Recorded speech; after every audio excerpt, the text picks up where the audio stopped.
Hello, you PalFish teacher, you. Congratulations on making it through the application process. You made it through basic information, your interview, your quiz, your probation period, and now you're ready to accept those bookings and see those paychecks roll in. Except you haven't figured out how to get the bookings yet. In case you have made it this far without knowing it, you do actually have to earn your bookings. Now, I'm not going to say that there are not cases in which someone naturally gets a lot of bookings right from the beginning without working for it, but I would say that that is definitely the exception and not the rule. And also, there is an awful lot of competition right now with how many teachers there are across these online English teaching platforms. So today, I am here to give you a few tips to form your game plan. Now, I cannot ensure your success on PalFish. You are the one who's going to have to be doing that work.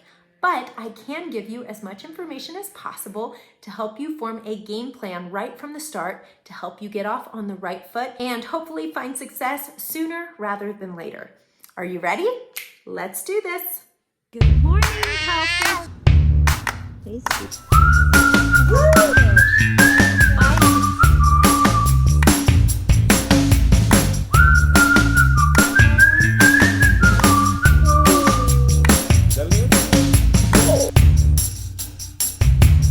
Hey guys, Brittney Cheray here. If you don't know me already, I am a Christ follower, a wife of 5 years, a mother to 3, ages 4 and under, a missionary in Guatemala, and I also teach English online. And I am here to inspire, train, and equip some of you to do the same. As I mentioned at the beginning, I am here to give you a few tips so that you can form your personal game plan for how you are going to start off on the right foot on PalFish. Now, none of the things that I share with you today are required. In fact, some of these I did not do myself, but I also had a slower start on PalFish. I didn't hit it off well until about 2 months into my teaching.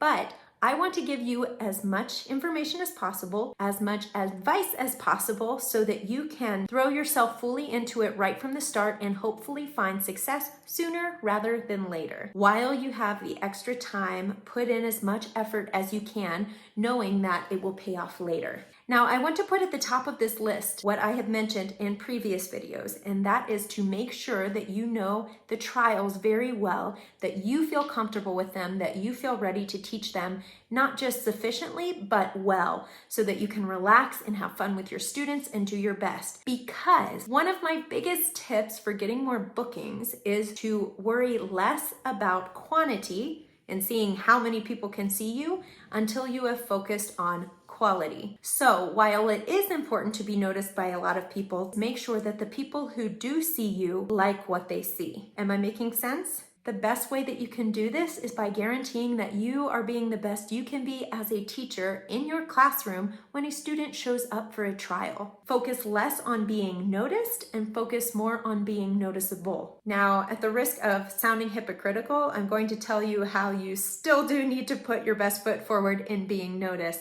But again, it is highly important that you are offering quality as you are offering quantity. So make sure you know those trials, you have your classroom looking very presentable, you have good lighting, you are feeling comfortable with the content of the trial so that you can focus on addressing the student needs, that you are just putting your best foot forward in every class, every interaction. Now, alongside of that, I want you to start coming up with your plan for how you are going to be noticed. Now, I recommend that as soon as you have a few minutes, after watching this video, of course, that you sit down and have a brainstorming session, because I am going to mention intro video, moments, lives, and all of these things are going to take some planning on your part, and you are going to have to make it unique to you. You know what makes you you. You know what your personality is, what your interests are, what your teaching styles are. So I'm going to hand you some of this general information, and then you are going to have to make it specific to you. Okay, now for how to get your name out there and how to help yourself be noticed.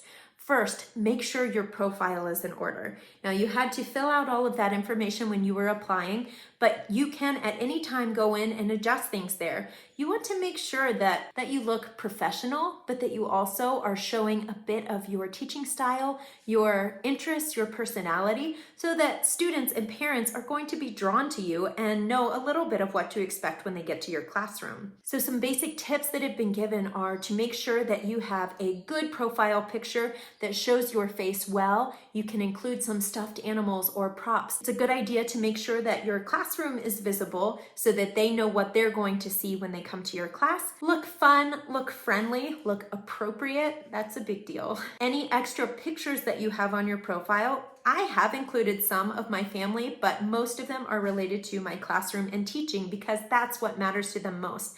I like to pop in a couple of pictures of my husband and kids to show that I am a wife and a mother and can maybe relate to some in that way. But make sure again that you're being appropriate, that it's something that parents would want to see in a teacher for their child. Take that all into consideration. In your written intro, it's recommended that you use bullet points or that you space out the information in small paragraphs, make it easier to digest, and include lots of emojis. Remember that some of these parents don't speak English at all. Some of the students don't speak English at all. You want them to be able to get an idea of what you are saying on your page. Also, in your audio intro, check it again. Listen, are you speaking at a reasonable pace? Are you speaking clearly? Will they be able to understand you well? Don't worry so much about including lots of information. Likely, if they even check this out, it will be just to hear how you speak, the pace that you speak, and to see if you have the kind of accent that they would like learning from. If you have your TESOL certificate or a teaching degree or anything like that, you can include that as one of your first few pictures that shows up on your page so that when parents come to your page, they see those right from the start. They feel that you are very qualified and they might tend to be more drawn to you that way. Now, this next part does tie into your profile because it shows up there. Something that I recommend that a lot of teachers do not put priority on in the beginning is to get a really good intro video. Now, when I first started over a year ago, I did not understand the importance of this because I noticed that once you post an intro video, it kind of disappears into your moments, which we will talk about in a minute, and I would have to go back far to even find the video. So I thought, why will I waste my time if it's not even very noticeable? Well, it turns out that it is very noticeable for the students and for the parents. So when they go to your profile from the student app, your intro video is at the very top of your page. Now, a lot of teachers I have seen do not have an intro video, and some of them are very successful without it. But I will say that once I redid my intro video and made it something that I was really proud of, I had a lot of fun with it, to be honest. I actually had some different head teachers, parents, and students mention my video, and I had my puppet in that intro video. He was kind of the highlight of the video. And I have had parents write me to say, my child is going to be taking your class for the first time and he or she really wants to see your puppet. So can you please bring your puppet to class? So I realized they were noticing the video, they were seeing it. Now in a few weeks, I plan to make a video that will walk you through the process, and I might even make a new one for myself in order to demonstrate that. But for right now, I would say include an introduction, tell your teacher name, where you are from, a little bit about your classroom, maybe show your props, but share this information in a way that shows your personality, that shows your teaching style. You can even throw in some samples of you teaching in the classroom or pretending to teach in the classroom. So this doesn't have to be anything really specific, really fancy. It can be edited, but it can be one take. Just consider that this could be a taste of what your classroom is for parents or students, and so you want to really shine in your video. Again, I really highly recommend this. It will be the first thing they see when they get to your profile. So take it and use it. Next, moments. You are going to hear a lot of people talking about moments.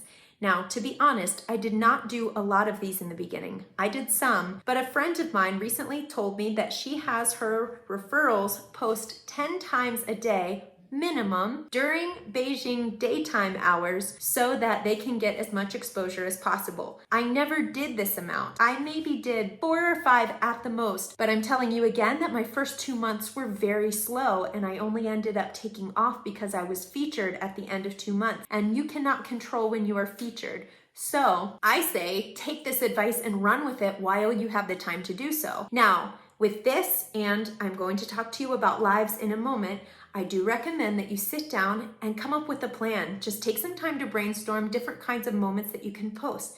They can be educational about you or your family, food that you eat, the culture that you live in, mini English lessons. You can do these in the form of pictures, videos, or audios, and I do recommend that you take advantage of all of those. I personally think that the video moments get the most attention, and again, they let you show who you are as a teacher.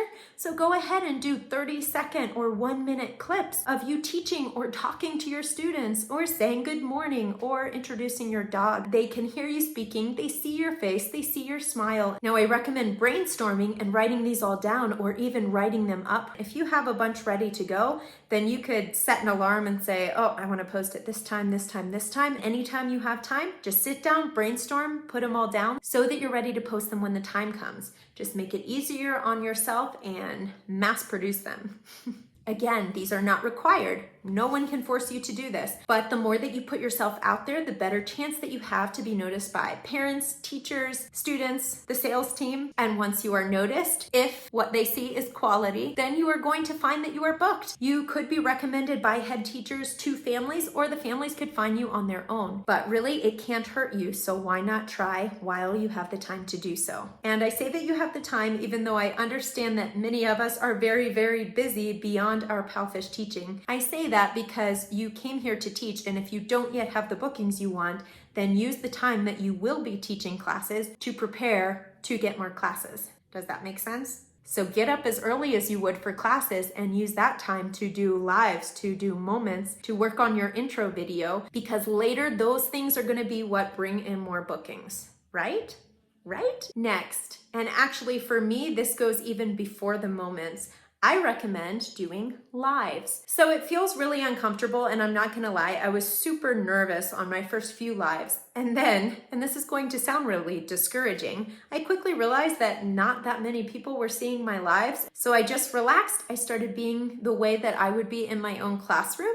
And then I hoped that the right students or the right head teachers would see. And my friend, she said that when she has new referrals, she always recommends that they schedule their first live as soon as possible. I would say to go ahead and start planning your live as soon as you pass your interview. Because although you have to do your quiz and wait for your probationary classes to pass before you are officially ready to go on your own, you want to be ready to dive right in. So plan your live. You can even go ahead and schedule it. Make sure that you're ready to go and put your best into that live. Again, whether one person or 25 people see you on that live, you want them to love what they see. Now with lives, you can do it on anything as long as it is appropriate. It is recommended that one of your first lives be an introduction of who you are. You can introduce yourself, your family, your pets, your hobbies. Just have fun with it. Next, you can do book readings. Now, book readings are probably they are the most common live, and so it can grow a little boring, but get creative, make it unique, make it your own.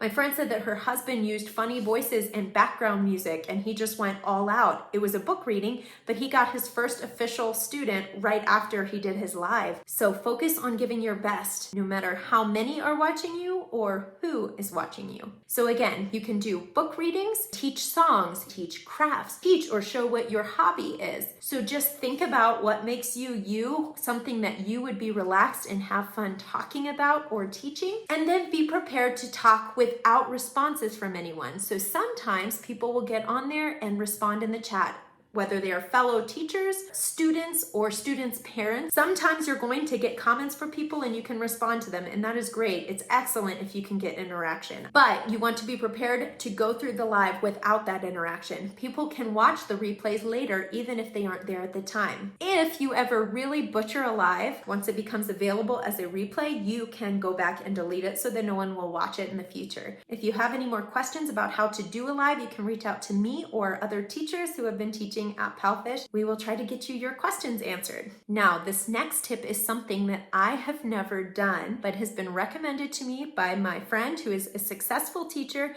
and has led people successfully through the application process in their start as PalFish Teachers. She highly recommends that you start a student group. So you start a student group which is just a group message that you choose the title and description for. Then each time you have a class with a student, a regular OKC student or a trial student, after you have class with them, you can send them a message. You can even have a message written up that you just send to each student, just changing their name each time, that says, "Oh, thank you for coming to my class. I had so much fun with you. These are the things that you can expect in my classroom next time you are here. It was so wonderful to teach you." But just something that you would want to tell each student who comes to your classroom. You send it to them, then you follow that up with, "I have this group for any of my students. You are welcome to join. Here is the invitation." You send it to them. They can choose to accept. My friend said that she thinks that maybe 1 out of 5 students end up joining her group. That can end up being a lot of students. The truth is that some parents and students never even read those messages to the private inbox, but some people will find them, some people will respond, some people will join your group. One thing that's good to know is when someone joins a group, they cannot see the messages that were there before they arrived, which is disappointing. But the great thing about having a student group is you can send out announcements to your students if you are going to have to go on vacation, have a baby, which is what I went through. So it's great to be able to have one message where you can update all of your parents and students. I think it also can form an excitement and a sense of community. This is my teacher, this is her group. Now again, some teachers don't find a lot of success in this. Even my friend who recommended it said she doesn't get a lot of interaction in the group that she started, but her husband gets a lot of interaction from his students. But it certainly can't hurt anything, and it's great if you can start this right from the beginning for you to have easy access to write all of your parents and students at one time. Again, just to be starting off on the right foot. Now, with moments, group messages, lives, I want you to know that there are a lot of times where I have felt like no students were seeing it. You get lots of likes and comments from fellow teachers, but you don't see many from students and parents in a lot of cases. But I have found that often they are watching even when they don't say anything. And my friend confirmed that she has seen this to be true as well. That sometimes you will post and you think no one is even seeing these, but then later a student will reference something in class about something that you posted or something you said in your group, and you realize, oh, they were watching, they were listening, they just don't respond. So keep in mind that you might be being watched even when you think that no one is seeing it. Now, the last thing that I want to share about is the reading app. Now, I feel really hypocritical even sharing this because I did the reading app for the first month or two, I want to say. I was spending time doing it each day and I didn't feel like I was seeing anything come from it. So I stopped. Now, as I say that, I know a lot of teachers who said that they believed that their students came from the reading app, that was what gave them the most success. For me, I had felt like I was seeing more success and I liked the results of doing lives more. But I know so many teachers who say that was where they found their success. And then when you are recording books on the app, you can also post those as moments on your page. That adds to getting your name out there, helping more people see you. So I never did it. I can't really help you succeed with that, but many people recommend it. And I say, do it. You might as well try it and see how it goes. Now, because I have not done it and because the app does change over time and it is all in Chinese, I do recommend Melissa Ann's YouTube channel. If you search Melissa Ann PalFish or Melissa Ann Reading App, you will find her. She has so many great videos and tutorials on there for how to use the reading app, and she continues to do updated videos when there are changes. I recommend that you check out her channel. So I want to wrap all of this up by telling you there is not a specific formula that you can follow that is going to guarantee that you are successful on PalFish. And actually, when talking to my friend, we kind of came to this conclusion that different teachers have found great success through different things, but the teachers that have found success are good teachers and are putting their best forward. So whether teachers are discovered through the reading app, through moments, through lives, through their intro video, it is because they're good teachers and they're showing what they have to offer. So when someone finds them, no matter which method it is through, then they find success. Maybe it isn't best for you to do all of them. Maybe you just want to pick 2 or 3 of these things to really focus on and do well. And if that's what you need to do, then great. I just say, jump all in, do everything you can. Don't just sit around waiting for classes to come. Think of this time as an investment. No, you're not being paid now, but likely it will bring in more classes later. And if you feel like you need to grow as a teacher and you're needing some advice, talk to me or talk to other teachers who are finding a lot of success. Maybe we can review some of your replays. Maybe we can talk you through some things that you're doing in class. We all have room to grow, so don't be afraid to say, I think I need to improve. We all do. Okay, I have given you a lot of information. I know that. But these are simple steps you can take. I say right now, stop what you're doing, get out a piece of paper, write down a few categories, write out intro video, moments, lives, student group, and brainstorm under those. Put down any ideas that you have right off the bat. If you're not sure where to get started on any of these, please reach out to me. You can send me an email, you can comment below. There are also a lot of other teachers that have found more success than I have in doing some of these things. Reach out to them. I say go ahead and grab the thing that you are most comfortable with right now and start working on it. And then don't lose momentum. Schedule lives, post moments, make your intro video, jump right in, get both feet wet. Often people want to just slowly ease in, test the waters before they decide how much they want to dive in. But then it can be too late. It is possible to not jump in the right way, so you find yourself lost in the abyss of teachers with no way of making yourself known. I don't want you to be there, so just start off on the right foot. You can always pull back later if you feel that you're doing too much. If you don't get both feet wet right from the beginning, then you might find yourself lost in the abyss of teachers who have shown up and want to teach but are not getting classes. And I don't want that for you. So while you are waiting for classes to come, use that time, invest wisely, and count on it helping you later to bring in the students and to bring in the higher paycheck. All right, I have yacked on long enough, as I do every week. There's just so much good information to tell you. Please let me know if you have any questions. Comment below, send me a message, subscribe. I would really love that. And then count on another video next week. See you guys then. Bye.